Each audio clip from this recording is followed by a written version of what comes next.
I have good news for everybody today. It's about inflation, specifically the auto component inside inflation. There's a lot of data, and according to my research, that suggests that tremendous softness is happening in the auto market, and that is good news for lower inflation prints up ahead. In today's video, I'm going to give you a key update in the auto market, show you the data, help you understand the landscape. We'll discuss how the auto market is most likely going to help inflation come down. We'll discuss some key companies that serve as leading indicators to understand auto inflation data, and then we'll quickly discuss what we've been doing inside our community, where new strategy is published at the beginning of every month and at the midpoint of every month. And if you enjoyed this video, make sure to subscribe, turn on the bell, and hit the like button. Now, I want to show you this important table. And this table is going to help you understand the relative importance of the auto market, the new and used car motor vehicles. It represents 9.2% of the Inflation CPI index. We recently had Cathie come out and say on Twitter in a very popular tweet that given the accelerated consumer preference shift towards electric vehicles, used car prices and the residual value of all gas-powered autos are likely to plummet, causing serious losses in the $1 trillion auto debt market. Now, we have to understand Cathie Wood.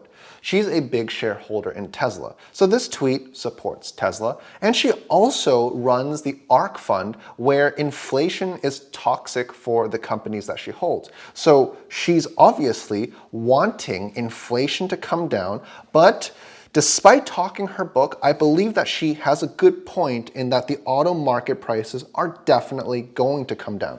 I was recently at the dealership, and I've got some good news for you. Many cars, new cars as well, they're not selling above MSRP anymore. That is very good news. And this is from a local Toyota branch sales letter I want to show you. The following cars, the 2023 Camry, Highlander, Tundra, 4Runner, these cars are no longer going to be sold above MSRP. Very clear here, they will be sold right at MSRP, no dealer markup. That is key. Now, before I jump into the rest of the content, make sure to take a look at the description links below. Follow me on Instagram for investment strategy, motivational content, life perspectives, on Twitter as well, where I share thought-provoking tweets in between my videos, and also join my email list for longer form content. So guys, the situation today is this. We have an update from Cox Automotive. And Cox Automotive, when they share their data, we should listen to them because they essentially own Kelley Blue Book, Auto Trader, and Mineham. Why is this important? A lot of these data sources from Cox Automotive, believe it or not, the Bureau of Labor Statistics, the folks that calculate the CPI, they use data from Cox Automotive. They said that the Fed, they need to slow down and assess the impact on critical sectors like auto. In one of their recently released Q3 updates, you can see here new sales, new retail sales of cars, lease volume, lease penetration, used car sales, used car lease sales. All these figures, they're down across the board. Cox Automotive also said this: the sales pace is at the lowest pace of sales for the year. So this gives me confidence that the auto component of the CPI, if not in this report, then definitely in the upcoming ones, it's going to pressure inflation lower. And this is good news for investors down the line. Not saying that the market is poised for an immediate rebound, but in the coming months, CPI should be under pressure as those lagging indicators start to catch up. Now, take a look at this consumer survey from the University of Michigan. The conditions for buying vehicles has absolutely plummeted, and it's not hard to see why. Auto loan rates, they're very high now, and vehicles, they're still very expensive. And the consumer outlook for jobs, it's weakening as we speak. And so that explains the reason the buying conditions for cars from the University of Michigan, it has absolutely plummeted to almost all-time lows. And this is happening at a unique time. Inventory levels for car dealerships, they're coming back. So this argument that they don't have enough cars on their lots, that argument is no longer valid according to the most recent data. But these inventory levels, they're coming back at a time when people can't afford them. And in fact, I want everybody to understand this, total automotive inventory increased to about 1.43 million units at the end of September, just recently. And this is the highest level since May 2021. So if you're in the market for a car and the dealer says the inventory is very tight, understand that that's a sales tactic and that's no longer a relevant argument anymore. I just showed you the data. We also have the average monthly payment for a new car sitting at $700. That's substantial for consumers here in the US. And about 14% have monthly payments of $1,000 or more. And this is why we're seeing a lot of reports saying that people are living paycheck to paycheck. The auto market, in addition to the housing market, is one big reason for that. Now let's talk about the implications of auto on inflation. Whether it's this upcoming report or the reports in November, December, January of next year, February of next year, March of next year, I expect this category in CPI to be under pressure. Here's what we see. The annualized growth rate of vehicles is now well below historical norms. This is coming from J.D. Power. This is important because J.D. Power, they are the folks that source the data set to the Bureau of Labor Statistics.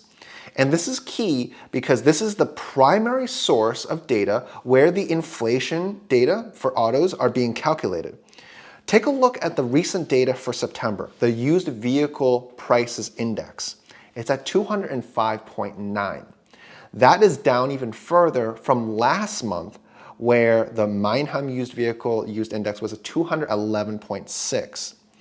And the Fed, they are continuing to pressure the auto industry in a recent speech from Vice Chair Lael Brainard.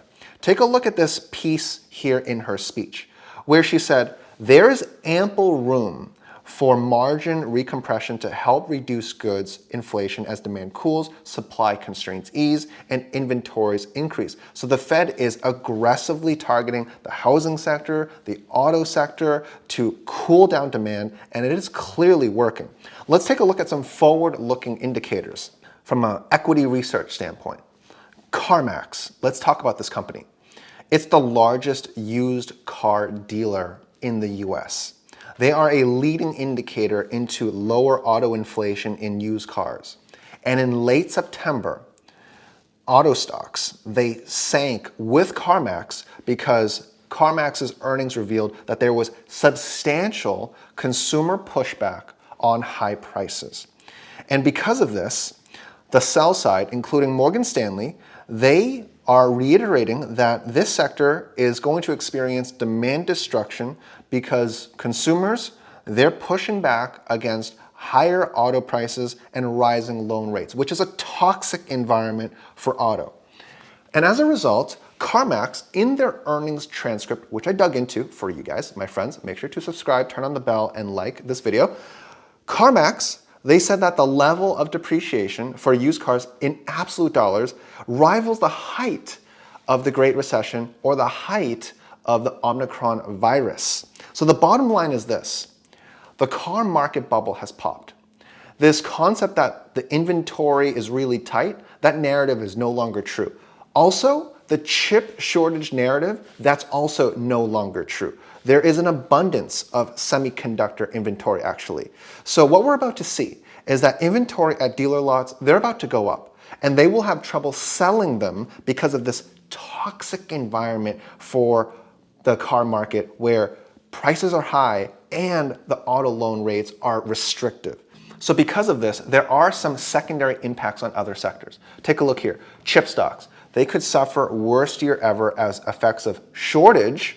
It has turned into a glut and it is spreading. Now, the recent issue between the US banning semiconductor export curbs, that is intensifying this issue. But I want everybody to know, if you are trying to get a new car and the dealership is telling you that there's a chip shortage, that there's an inventory shortage, I want everybody to understand that is no longer true. I just showed you the data.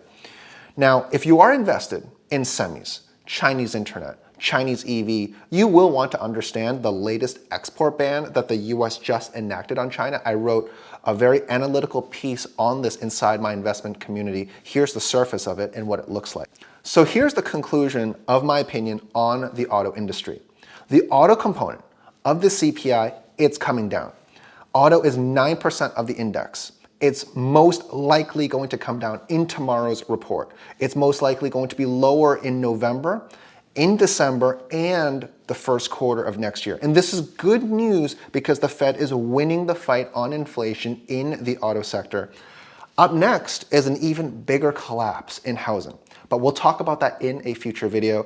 Thank you guys for your support. Subscribe, turn on the bell, join my email list, my Twitter, my Instagram below, and I will see you guys next time.